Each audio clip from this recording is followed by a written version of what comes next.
Kisah gadis desa menikah dengan kakek-kakek di Jawa Barat demi harta dan dipaksa orang tuanya. Di sebuah desa kecil di kaki Gunung Cikuray, Jawa Barat, hiduplah seorang gadis berusia 18 tahun bernama Raras. Wajahnya lembut, khas perempuan Sunda, dengan mata teduh dan kulit seputih susu murni yang sering ia rawat dengan air beras. Ia adalah anak pertama dari keluarga petani yang hidup pas-pasan, dengan 3 adik yang masih kecil-kecil dan seorang ibu yang sakit-sakitan. Ayahnya, Mang Darsa, dikenal sebagai orang yang keras kepala, tetapi hatinya ringkih terhadap tekanan hidup. Musim panen yang gagal 3 tahun berturut-turut membuat hutang keluarga menumpuk di buku catatan warung dan koperasi desa. Sampai pada suatu sore yang mendung, datanglah seorang pria tua yang dipanggil Abah Haji Karim. Seorang duda berumur 75 tahun, kaya raya, dan memiliki banyak sawah, kebun cengkeh, serta truk angkut hasil bumi. Ia datang bukan untuk membeli hasil panen, tetapi untuk melamar. Raras cantik, sehat, pintar ngurus rumah. Saya ingin dia jadi istri saya.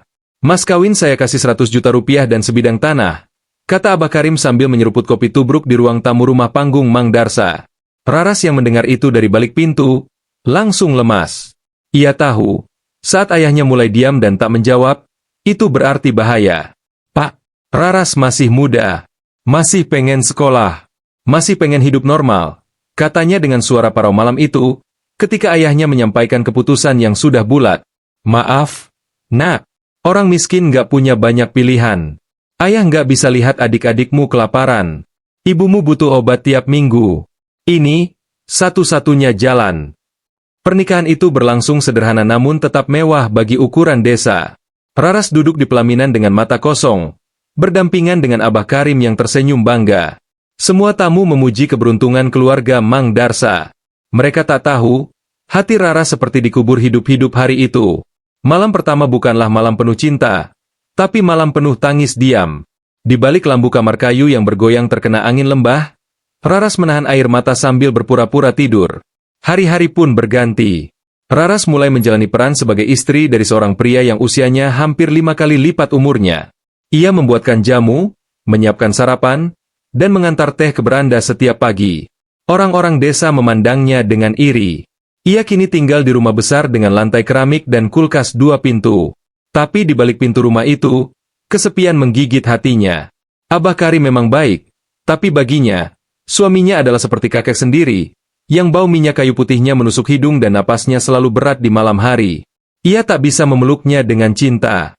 Ia hanya memeluknya karena sudah sah. Suatu hari, ketika Rara sedang duduk di halaman rumah, memandangi sawah yang menguning, datanglah sepucuk surat dari sekolah lamanya. Ternyata, guru bahasa Indonesianya dulu diam-diam mendaftarkan Raras ke beasiswa kuliah untuk anak desa berprestasi. Air matanya mengalir saat membaca surat itu. Kamu diterima di Universitas Pendidikan Indonesia, jurusan sastra. Ia tahu, jika ia ambil beasiswa itu, maka hidupnya akan berubah. Tapi ia juga tahu, suaminya tidak akan mengizinkan. Ia bahkan tidak boleh keluar rumah sendirian. Malam itu, Raras memberanikan diri bicara. Ia membawa surat itu ke ruang tengah, di mana Abah Karim sedang mendengarkan radio berita sambil menggosok kakinya dengan minyak urut. Abah, Raras mau kuliah. Mohon izinkan. Abah Karim terdiam, lalu tertawa kecil. Buat apa kuliah? Raras, kamu sudah jadi istri orang kaya. Semua sudah ada. Tapi Raras tidak bahagia, Bah. Kata itu menggantung di udara. 2 bulan kemudian, warga desa dihebohkan oleh kabar bahwa Raras pergi ke kota diam-diam. Ia meninggalkan sepucuk surat untuk Abah Karim. Maafkan Raras. Raras tidak bisa hidup hanya dengan materi. Hati ini menjerit setiap hari. Raras ingin bahagia, bukan hanya bertahan. Raras tidak ingin anak Raras nanti melihat ibunya seperti boneka hidup. Abah Karim marah, lalu sakit, dan akhirnya menyerah. Tapi diam-diam, ia tetap mengirim uang ke rekening anak yatim dan membantu keluarga Raras yang masih tertinggal di desa. 5 tahun kemudian, Raras kembali ke desa. Kali ini bukan sebagai istri siapa-siapa, tapi sebagai guru sastra di SMA baru yang dibangun di kaki Gunung Cikuray. Ia mengenakan kebaya sederhana, membawa buku-buku, dan menggandeng seorang anak kecil yang memanggilnya Ibu. Tak banyak yang berubah di desa itu. Tapi semua orang kini melihat Raras bukan sebagai istri muda yang dibeli, tapi sebagai perempuan yang berani memilih jalan hidupnya sendiri.